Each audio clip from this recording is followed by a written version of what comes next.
Bonjour à tous, c'est Atlante. Aujourd'hui, une réflexion simple au sujet des révoltes qui ont eu lieu au Liban et donc à Beyrouth et qui ont conduit à la démission du gouvernement. Voilà, alors, ce qui m'intéresse là-dedans, c'est le traitement médiatique français. Voilà, en effet, systématiquement, lorsqu'il y a des révoltes à l'étranger qui ont pour but de chasser la caste corrompue politique au pouvoir, eh bien, c'est tourné de manière assez positive. Voilà, donc on avait eu déjà ça il y a presque 10 ans avec les révolutions arabes.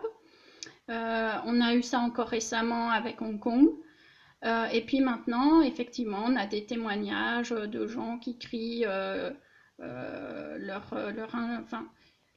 agacement et leur lassitude de l'injustice et de la classe corrompue politique, des magouilles, du népotisme, etc.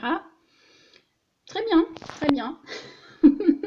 Mais vous aurez remarqué une chose quand même, c'est que là où nous devons nous émouvoir et nous attendrir sur le droit des peuples à disposer d'eux-mêmes et à avoir un gouvernement digne de ce nom dans les pays étrangers, eh bien ce droit n'est pas valable en France. Voilà. Hein, on a vu le traitement médiatique des Gilets jaunes, qui n'était autre qu'une révolte populaire, qui a commencé par une révolte fiscale, hein, tout comme la Révolution de 1789, et qui a été tournée donc en populisme. Enfin, ça a été tourné extrêmement négativement, c'est-à-dire qu'en gros, ceux qui étaient dehors et sur les ronds-points, c'était les teubés de France, quoi. Hein, c'était les petits gens, hein, les gens qui ne sont rien. Voilà, c'était les gens un peu méprisables, clope, je sais plus quoi, la clope et l'expression là, enfin voilà. Donc c'était le petit franchouille, hein. Voilà, donc le mec qui ne vaut rien, sa révolte à lui, sur l'échelle des révoltes du monde, est en dessous de zéro, hein, considéré par les merdias français. Voilà, donc c'était pour faire cette réflexion, parce que, bon, elle dénote bien que la forme de dictature que nous vivons en France est tout de même assez particulière, hein, c'est-à-dire qu'on est dans le faux semblant total, et puis on est dans le retournement perpétuel en fait des valeurs, hein, et donc ça va être très très compliqué d'en sortir, d'autant que notre peuple malheureusement est assez, comment dire, assez réceptif à la culpabilisation, hein, pour diverses raisons, notamment le catholicisme. Hein. Donc voilà, psychologiquement, il y a une facilité à pouvoir culpabiliser notre peuple, ça marche malheureusement un peu trop bien. Bon, il y aurait du travail à faire là sur cette question-là, hein, Emmanuel Todd, hein, si tu m'entends. En fait, bon, Emmanuel Todd a déjà dit avec ses catho-zombies un peu, mais il a effleuré quelque chose du doigt, mais il l'a pas perçu dans son entièreté.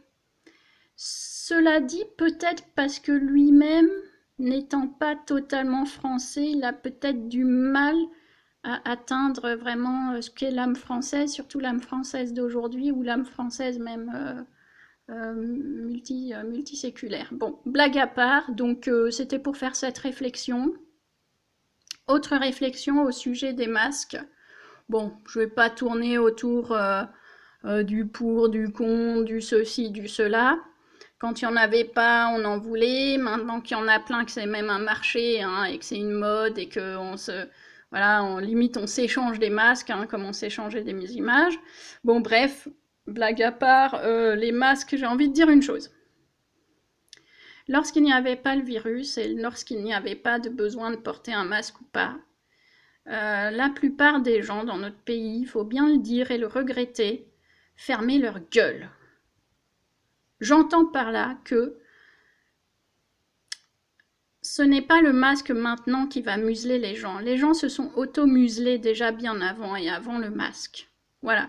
Donc moi, si vous voulez, je n'ai jamais fermé ma gueule. J'ai toujours dit ce que je pensais. Ça m'a peut-être valu un éloignement de certains amis, bon, tant pis, voilà, mais en tout cas, c'est pas le masque qui va me museler, voilà. Ce n'est pas le masque qui va m'empêcher de parler, et ce n'est pas mettre un masque au supermarché quand je vais m'acheter mes packs de flotte qui va gêner ma vie. Enfin, je veux dire, si les gens en sont là, je leur dis, mais revenez aux questions essentielles de liberté, de souveraineté, d'indépendance. Voilà. Et porter un masque quelques mois, ok, il y a un symbole, il y a tout ce que vous voulez. Mais comme dit, je le répète, beaucoup d'entre nous, je n'en fais pas partie, mais beaucoup de gens dans notre peuple n'ont pas attendu le masque pour se museler et s'auto-museler, ce qui est encore pire que tout. Donc, puisse le masque, au contraire, nous démuseler.